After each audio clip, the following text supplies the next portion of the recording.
la importancia del silencio en el proceso del cambio. Cuando uno escucha la importancia del silencio, en general, como ser humano, dice, bueno, ¿y eso para qué sirve? ¿No? ¿Cómo así que el silencio es muy importante para la vida del ser humano?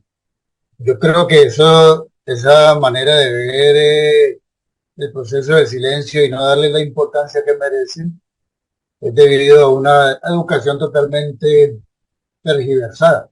En el sentido que muchas veces se considera que el ser humano que más habla, que más hace más algarabía, que más se comunica, es decir, no guarda en absoluto silencio, es lo mejor. Pero resulta que este silencio no está tan ligado a esa parte de quedarse uno mudo, o sea, no hablar, ¿no? Yo diría que tiene otras significaciones, otras importancias, otras miradas mucho más profundas. Y debido a esa falta de conocimiento de la profundidad del silencio, precisamente por lo que nos cuesta, quizá una gran mayoría de seres humanos, entender verdaderamente qué significa ese silencio. Y sobre todo, pues si no sabemos qué significa, pues nos cuesta mucho trabajar con ese silencio. Tiene que ver de alguna manera con algo que moviliza muchas veces al ser humano a expresar cosas que no debe, o que no tienen sentido. Y por eso resulta como muy difícil frenar palabras que hieren, palabras que no ayudan a acrecentar el amor, palabras que separan. Y entonces todo eso se transmite como una loca algarabía que genera finalmente pensamientos, sentimientos y una serie de acciones que van cargadas de mucho dolor. Entonces mírense que ahí lo que se está movilizando con todo eso es un discurso interior que está muy ligado a la propia formación. Es un discurso que normalmente está rodeado de la manera de ver las cosas, de los deseos que uno tiene, de lo que espera de la vida, de lo que espera del otro. Es decir, una cantidad de dogmas y creencias que hacen que siempre estemos trabajando con un discurso interno, ¿no? Que no lo creemos y posiblemente bajo esa medida, pues, generamos ese dolor del cual estamos comentando. Todas estas situaciones se dan porque no se nos ha enseñado el gran valor del silencio, que si nosotros conociéramos ese gran valor, que podríamos tener ese acceso a una forma más adecuada para trabajar nuestra vida, para propiciar los cambios que realmente anhelamos y queremos para nuestra humanidad y para nosotros mismos. María. Y mírense que este aspecto del silencio no es algo nuevo, ¿no? Siempre nos estamos remontando a épocas muy antiguas. Quizá desde los primeros tiempos, en las escuelas espirituales se enseñaba que a través del silencio podríamos percibir a cada ser humano como es y podemos entenderlo en todas sus circunstancias. Qué interesante es, ¿no? Puedo percibir a cada ser humano como es y puedo entenderlo en todas sus... Y eso tiene unas connotaciones muy profundas. ¿Cómo puedo callar ese discurso interior, quedarme en un silencio profundo, observar lo que está al frente mío, todo lo que me rodea, tratar de entenderlo y bajo esa medida captar las situaciones de los demás? Entonces, en ese silencio nos hacemos acreedores a una gran sabiduría, a un gran proceso de detectar qué es lo que pasa con el otro, qué pasa en la humanidad, porque se está moviendo esta ola de cosas que están sucediendo y sacar nuestras propias conclusiones. O sea, es una realidad que puedo corroborar desde mi interior, pero por supuesto porque estoy en un gran silencio. Si yo estoy en un gran silencio interior, voy a dejar de estar atados a interpretar todo lo que me rodea, lo que sucede, de acuerdo a unas ideas que he adquirido a través de mi educación y posiblemente bajo esa mirada me voy a poder unir a las necesidades humanas, me voy a poder unir al bienestar del otro, me voy a poder unir y captar continuamente la enseñanza que cada momento me está tratando de mostrar. Pasa muchas veces, ¿no? Me está sucediendo algo. En vez de hacer silencio y acallar todo ese discurso interior que me dice, yo soy muy de malas, no sé qué me pasa, todo me está saliendo mal, no, es que la vida me está golpeando muy duro, etcétera, etcétera, etcétera. Entonces, claro, bajo esa medida no voy a poder captar la enseñanza que ese momento me puede estar mostrando. ¿Qué hay detrás de esa experiencia? Que solamente con el silencio yo puedo captar lo que esa enseñanza me está queriendo mostrar. Entonces es una buena manera de mostrar cómo realmente el silencio es muy importante en el proceso del cambio. Y eso solamente lo podríamos corroborar cada uno de nosotros si aprendemos a practicar el silencio. Nos daríamos cuenta con el tiempo o podríamos observar cómo nuestra vida va cambiando, cómo vamos produciendo un verdadero adelanto. Porque ese silencio nos va a permitir escuchar a otros, nos va a permitir escucharnos a nosotros mismos, nos va a permitir escuchar lo que anhelamos, lo que la divinidad de pronto me está queriendo mostrar. Y posiblemente bajo ese silencio yo podría captar si estoy realmente caminando hacia el objetivo elegido. Y si no, pues entonces me tocaría corregir permanentemente el rumbo que estoy tomando, solo a través del silencio. Claro, bajo todo el bullicio que vivimos desde que nos levantamos, imagínense ustedes, desde que nos levantamos muchas veces ni caemos en cuenta de dar gracias. Entonces nos unimos a una serie de tormentos, o de dolores o de circunstancias complejas que estamos viviendo, nos metemos en ese cuento, comenzamos a procesar toda una serie de emociones, pensamientos, sentimientos absurdos y por supuesto no nos damos cuenta de absolutamente nada. Vivimos sumergidos en el dolor, en el sufrimiento prácticamente. No podemos captar absolutamente, ¿no? Pero si a usted le llega un día difícil, un momento difícil, una situación que verdaderamente tiene méritos de detenerse, y hago silencio y le digo, Divina Madre, Dios mío, ayúdame a visualizar qué hay detrás de todo esto, dame la fuerza para poder afrontar esta situación, el valor que necesito para descubrir qué hay detrás de todo esto, y es otra cosa. En ese momentico paró ese discurso, hizo silencio y comenzó y a captar cosas muy interesantes, ¿no? Bueno, entonces, bajo toda esa medida, uno se podría hacer la pregunta, ¿qué puedo hacer yo entonces para fortalecer ese silencio que es parte de una posibilidad en mi vida? ¿Y cómo lo puedo potenciar para verdaderamente unirme a un cambio que anhelo? Lo voy a unir esa pregunta a una enseñanza que recuerdo nuestra, que nos dice que siempre tenemos que estar alertas para revisar todos los hábitos que nos conducen a huir permanentemente del silencio. Es como si el ser humano quisiera siempre huir del silencio, le teme al silencio. No, ¿cómo me va a quedar yo en silencio? Es imposible hacer silencio. No puedo hacer silencio. Se, se vale de miles de justificaciones. Y hay una serie de hábitos que nos muestran que verdaderamente nosotros, aunque no nos demos cuenta, huimos del silencio. Por ejemplo, vamos a tocar algunos. Uno es un hábito muy frecuente que uno tiene de buscar hablar por cualquier motivo. No, yo me tengo que hacer sentir, quiero mostrar mi importancia, quiero decir lo que a mí me place. Si no lo digo, entonces voy a quedar mal. Se van a burlar de mí de pronto si yo no expreso nada en toda una reunión. Salen muchas cosas.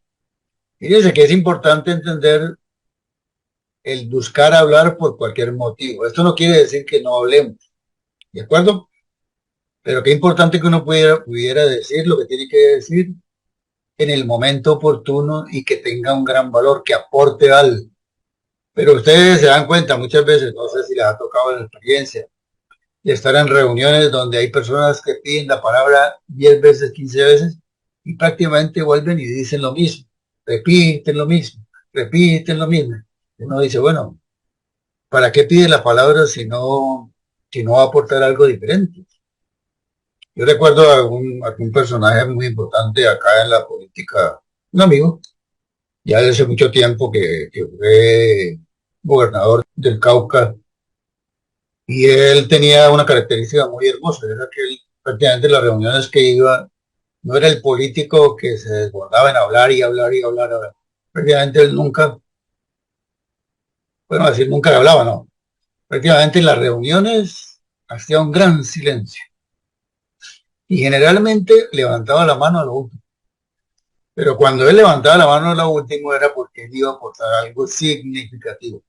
Se habían demorado hora y media, quizás, no sé, una hora hablando, dándole vueltas al mismo asunto. Y cuando él hablaba y pedía la palabra, inmediatamente esa reunión tomaba un rumbo diferente. O sea, aportaba algo que valía la pena. Entonces eso es aprender a hablar cuando uno tenga algo que aportar. Pero generalmente como dicen, nos pica la lengua, ¿no? Queremos estar hablando y hablando y hablando. No tengo nada nuevo para comunicar, nada interesante. Es una de las reglas que tenemos nosotros para dialogar también. Cuando tengamos que hablar y pronunciar algo, démonos cuenta si vamos a aportar algo distinto a la reunión. O puedo estar charlando con un amigo, o puedo estar charlando con un vecino, puedo estar charlando en un grupo grande. Tengo algo nuevo para comunicar.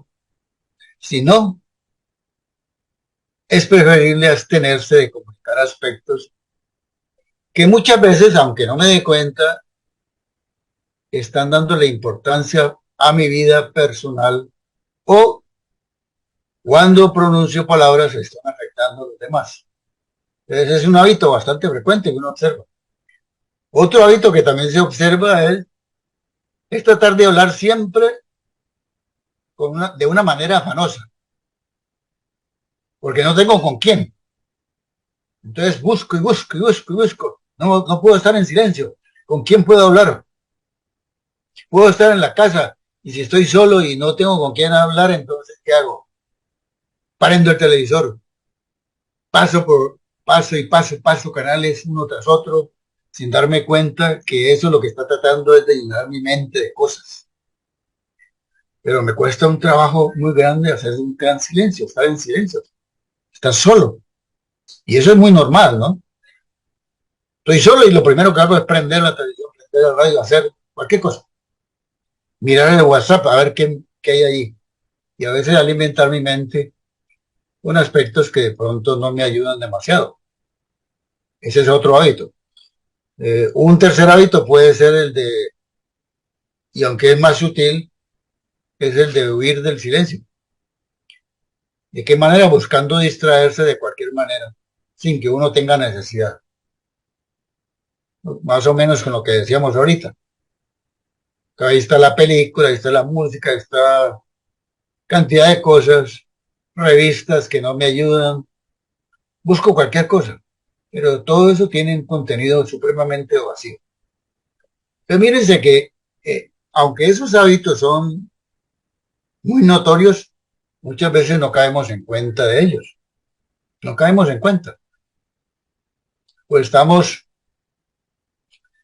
hablando cuando no tenemos aportes importantes, o estamos buscando con afán con quién hablar porque me cuesta estar en silencio, o estoy buscando cómo distraer mi mente, mis circunstancias, mi vida de cualquier manera. Y claro, tengo a la mano todas las herramientas que puedo tener, ¿no? Celulares, películas, música. Pero generalmente, ¿qué busco ahí? ¿Qué busco ahí? Una cantidad de elementos muy vacíos. Entonces, todas esas maneras, y seguramente habrá muchas más, son formas de escapar del silencio. Son formas de escapar del silencio. Generalmente, como seres humanos, no nos preguntamos por qué yo quiero escapar del silencio o por qué le temo al silencio. No sé, se me ocurre que una forma de tener respuestas a esa huida del silencio lo puedo observar cuando me atrevo a practicar el silencio. Ejemplo, En vez de buscar un celular, en vez de buscar música, en vez de buscar en ese silencio que estoy solo en una casa o en mi apartamento, voy a tratar de hacer meditación. Claro, entonces ahí aparecen todas las trabas habidas y por haber. Hay una huida del silencio. ¡Ah, qué pereza! No, mi mente no se puede concentrar. Yo no soy capaz. ¿Y eso para qué? Y empiezo una cantidad de bombardeos mentales de ese discurso interior que hacen que yo no busque esa herramienta tan fabulosa para practicar el silencio. Quien se atreve de pronto en ese momento a decir, bueno, no, esto me va a costar, es difícil, todo lo que usted piense, pero me voy a sentar y se sienta. Resulta que se va dando cuenta con el tiempo que el silencio no va a depender de factores externos. Un factor externo puede ser que uno diga, ah, pero es que este sitio donde estoy hace mucho ruido. Si me voy a sentar a meditar, entonces ese ruido no me deja concentrar. Con el tiempo me voy a dar cuenta que la meditación no va a depender del ruido externo, del ambiente que me rodea, sino que ese silencio yo lo puedo aprender y lo puedo experimentar independientemente del medio que me rodea. Y depende exclusivamente de mí. Así, yo soy quien defino si ese ruido externo lo dejo que me afecte. Yo recuerdo por ahí yo vi un videito de un sanyasi, creo que era un sanyasi que tenía su espada aquí colgada de su cintura y se sienta a meditar en posición de loto. Y cuando estaba meditando en posición de loto, resulta que aparece un mosquito, una mosca, y comienza a zumbarle y a zumbarle y a zumbarle y a zumbarle. Entonces él empieza y se le para en la nariz y empieza a espantarla y a medida que la espanta, cuando le pega el golpe a la mosquita, esa mosquita se le convierte en dos moscas. Y a medida que la espanta las otras dos y se identifica con eso, se convierten en cuatro y cuando menos piensa tienes una cantidad de moscas rodeándolo y haciéndole ruido a través de eso. Entonces, ¿qué hace él? Saca la espada, se levanta y comienza a matar mosca por mosca. Y a medida que mata moscas, se van reproduciendo mucho más. Entonces, cuando él cae en cuenta de todo eso, no, a medida que yo me identifico más y trato de matar y matar y matar más moscas, resulta que esto me vuelve imposible de manejar. Entonces se sienta, se concentra y aunque están las moscas, no les para bolas. No se identifica con ese pensamiento de que esa mosca me está molestando. Cuando menos piensan, las moscas desaparecen todas. Ese es un ejemplo interesante y eso nos pasa. Nos pasa mucho cuando vamos al proceso de meditación. Cuando yo me quiero concentrar, por ejemplo, nosotros tenemos una meditación que llama la meditación discursiva, que tiene tres pasos, que son la invocación, la espera y la respuesta. En la espera es donde más me quedo en silencio, porque me quedo en el silencio de esperar qué me quiere decir la divinidad respecto a lo que me acabo de plantear en la invocación. Resulta que ese paso de la espera, en donde uno se queda, trata de concentrarse solamente en su corazón, es el paso a veces más complejo de todos, precisamente por eso, porque me rodean una cantidad de pensamientos y vienen y me ataca uno y me ataca el otro, y entonces como yo me identifico con eso, se me vuelve imposible. Entonces, lo que se dice en el proceso de meditación es, no se identifique con los pensamientos que vienen, déjelos pasar y vuelva otra vez y traiga la idea a su corazón, o sea, concéntrese nuevamente en su corazón. Cuando uno va haciendo eso paulatinamente con el tiempo, no voy a esperar que hoy a mañana pues ya tengo el dominio absoluto de esas distracciones externas, pero por lo menos poco a poco me voy a dar dando cuenta que ya no dependo de esto. Yo ya no soy manejado por cosas externas. Y entonces ya no escapo del silencio, ya no le temo al silencio.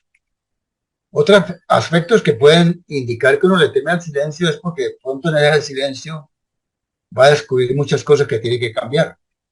Entonces, como uno se siente muy seguro en su condición vieja, o sea, el hombre viejo que no quiere morir, no quiero cambiar esa situación porque me siento más cómodo, porque de pronto estoy en una zona de confort, entonces le temo a la posibilidad de emprender una nueva posibilidad, porque todavía no sé qué es lo que voy a encontrar cuando me enfrento a ese silencio, pero yo sé y estoy completamente seguro que en ese silencio voy a encontrar cosas muy hermosas. Pero como todavía dudamos, como todavía no creemos, porque todavía no tenemos fe en esto, entonces preferimos quedarnos en la comodidad de lo que estamos viviendo. Y detenemos completamente el silencio. Es un miedo. Es un miedo muy profundo a experimentar la posibilidad de llegar a una comprensión más profunda de lo que se puede dentro de ti. De pronto a descubrir que el mundo no es como yo lo he concebido a través de toda mi historia. Que la vida tiene otros componentes muy hermosos y muy lindos, pero sin embargo me da miedo. Todo es así. Cualquier aventura que uno va, uno le dice, mira, te invito a que vamos al campo. No, pero ¿qué tal? Yo me voy a enfrentar a eso, yo no sé qué voy a encontrar por allá, qué me va a pasar. Siempre hay miedos. Entonces es muy importante que como ser interesado en el cambio interior, aprenda a callar ese discurso. Para que yo tenga un proceso de aprender a hacer un silencio interior, es callar. Nuestras enseñanzas dicen que los tres primeros pasos para el desarrollo espiritual son hacer silencio, callar y escuchar. Hacer silencio, callar y escuchar. Bien interesante eso, ¿no? Cuando yo hago silencio, o sea, pongo en jaque o prácticamente detengo toda mi historia personal,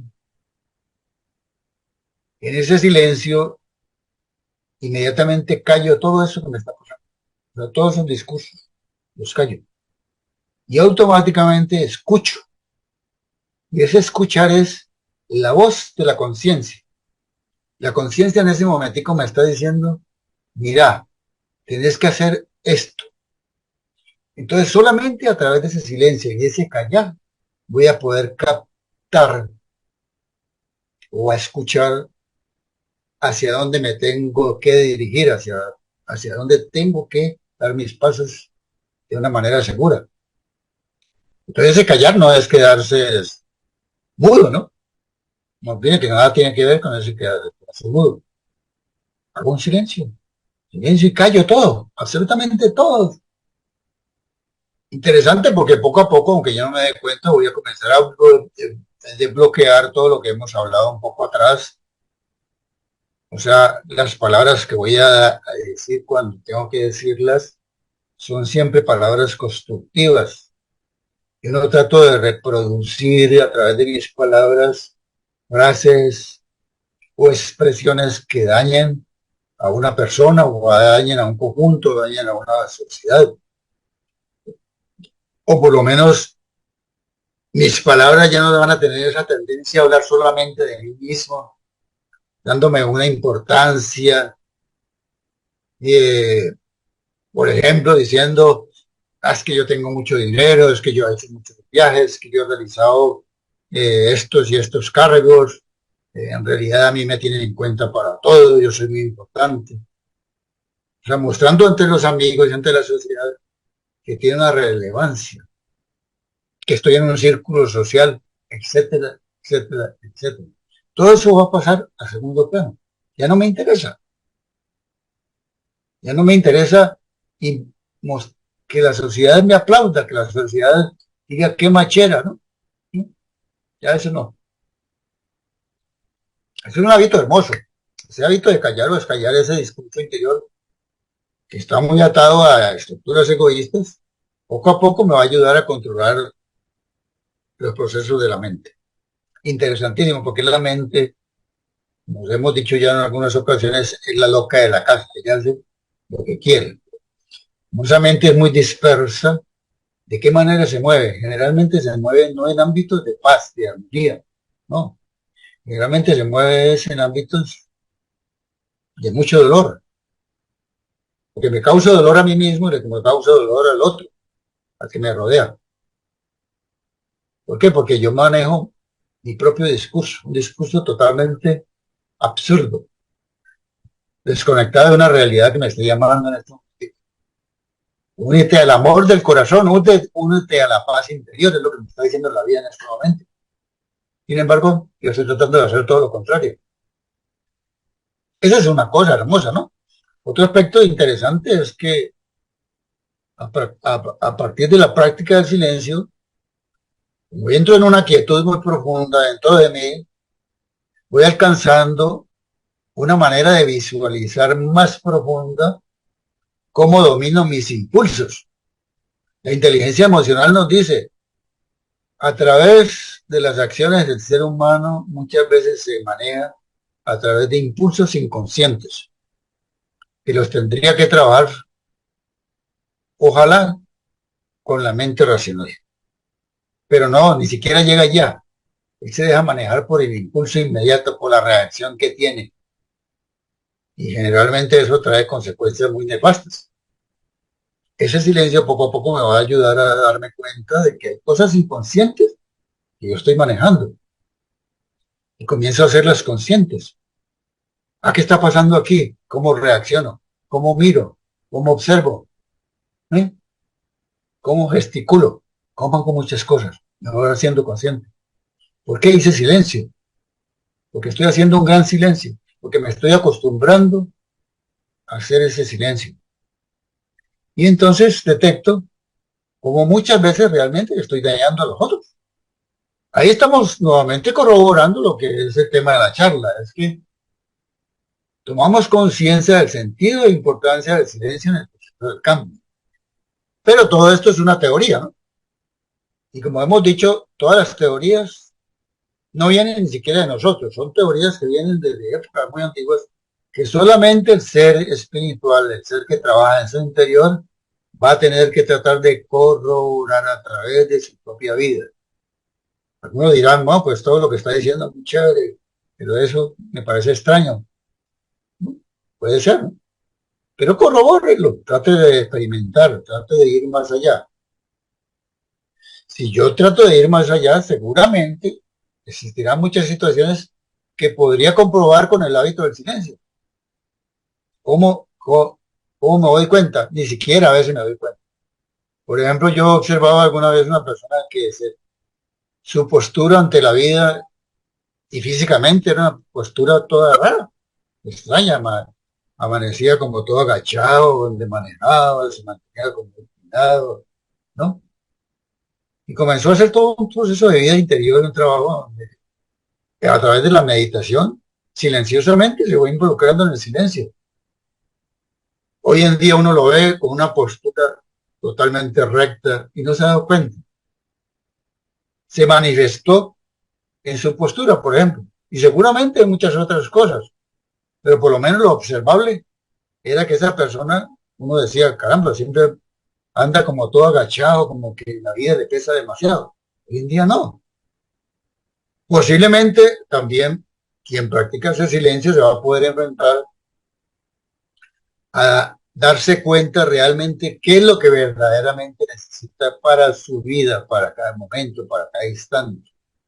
Ejemplo, la parte económica. ¿Cuántas personas se quejan de que el dinero no me alcanza? Y siempre viven, como dice, con el agua hasta el cuello, así, prácticamente ahogados en la parte económica. ¿Qué está pasando? Que muchas de las cosas seguramente que esa persona o la forma como están manejando su mundo económico es totalmente absurdo. O sea, gasta de pronto en lo que no necesita. No hace una cuenta, no lleva una contabilidad de sus gastos, no hace absolutamente nada de eso. O sea, verdaderamente no se pregunta cuando va a un supermercado, ay, que aquí hay una rebaja importante, ¿no? Yo me tengo que llevar esto. Tú lo mete ahí en el carrito de compras. Pero verdaderamente lo necesito. vale la pena, reflexiono. Solamente a través del silencio, cuando hago el silencio y me hago esa pregunta, digo, sí, la verdad es que no necesito esto. Esto que aspiro tener, o aspiro lograr, o aspiro alcanzar, vale la pena. Me va a dar un estatus que yo busco en la sociedad, vale la pena. Entonces con el silencio me doy cuenta que, caramba, ¿qué es lo que estoy buscando? Lo que estoy es tratando de vivir de una manera muy desordenada, en todos los niveles. Sí, me voy a dar el gusto, posiblemente. Placentero, seguramente, pero vale la pena. Quien practica el silencio también se va dando cuenta poco a poco que no debe quejarse tanto. La queja es una constante en la vida del ser humano. Ni siquiera se da cuenta, no nos damos cuenta, vemos de todos nosotros. O sea, no nos damos cuenta cómo nos quejamos por lo que nos sucede, por lo que no sucede, por el gobierno, por la política, por el país, por esto, por el mundo, por el otro. Y generalmente la queja es, la culpa la tiene el que está fuera de mí. Eso son reacciones totalmente negativas. O que el otro hizo algo que a mí no me gusta, inmediatamente reacciono violentamente. Esa ya no es parte de mi vida, esa persona no vale la pena. No se me ocurre pensar en desearle el bien a ese ser. No se me ocurre. Pero quien va trabajando con el silencio se va dando cuenta que todo eso lo puede modificar. O sea, se va dando cuenta de que va tomando conciencia de sus conductas ante las vivencias de cada momento. Se va dando cuenta de las consecuencias que puede tener su actuar si no hace las cosas por el lado amable. Le podríamos decir que el habituarse al silencio nos coloca en un plano de sabiduría, es sabiduría porque comienza a detectar muchas cosas de las cuales antes ni caía en cuenta que existían. Aún más, de pronto me voy a aventurar a encontrar respuestas a muchas cosas que suceden que son parte de las leyes de la vida y aprender a convivir con esas leyes y aprender a vivir con todas las cosas que nos está aportando la sociedad o el medio que cual vivimos. Es decir, que me voy a unir más a las necesidades humanas. En realidad es hermoso, ¿no? El silencio. El silencio en lo más profundo significa sumergirse en el interior. Por eso que decimos, quien vive la vida espiritual, aunque no se dé cuenta, vive en el silencio profundo y comienza verdaderamente a conocerse. O sea, va a conocer verdaderamente su ser. Esa es la idea. ¿Quién soy? No soy el que aquella parte externa de la sociedad o el medio en que me he vivido ha conformado una personalidad que tengo hoy en día. Ese no soy yo. El verdadero ser lo tengo que encontrar yo. Personalmente lo tengo que encontrar. El silencio me va a permitir eso. Entonces, paro, paro, paro muchas cosas. Cosas que perjudican, ¿no? Lo que es hermoso, pues sí, le va a dar más fuerza, le va a dar más empuje, realmente voy a ayudar a que eso crezca. Siempre voy a ir en pos del valor. Bueno, ya como parte final, podríamos pensar que como seres humanos sí necesitamos comprender el valor del silencio. Realmente necesitamos entenderlo en su magnitud. Por una razón muy hermosa, y es que ese silencio nos va a permitir estar en paz y en armonía con nosotros y con los demás. Y por supuesto, en la medida que nosotros aprendamos y le demos valor a ese silencio, vamos a empezar a observar que vamos a reducir notablemente los problemas que tenemos con los demás y podríamos darnos cuenta que poco a poco se voy evitando discusiones innecesarias, que poco a poco voy a permitir que todas esas energías que la divinidad me da para subsistir en este planeta, las voy a convertir en energías positivas siempre. O sea, voy a hacer que circulen en nuestro interior de una manera más precisa para permitir que ese cambio que yo estoy anhelando se haga una realidad en la vida. En el fondo seríamos como los dueños de nuestro mundo, seríamos como los dueños de nuestro interior, seríamos como los seres que verdaderamente vamos a ayudar a revitalizar la llama del amor.